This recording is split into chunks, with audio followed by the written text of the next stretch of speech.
নমস্কার, নিবেদন করছি কবি রুবেল মিয়ার কবিতা মুচি।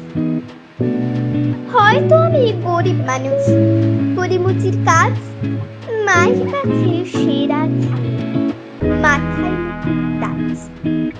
হালাল পথে উপার্জন করি বেঁচে থাকার জন্য, আল্লাহ পাক ভালো রাখেন তাতেই আমি ধন্য। সুখে থাকতে লাগে না তাই আহামরি টাকা, ভালো মনের মানুষ হলে যায় সুখে থাকা।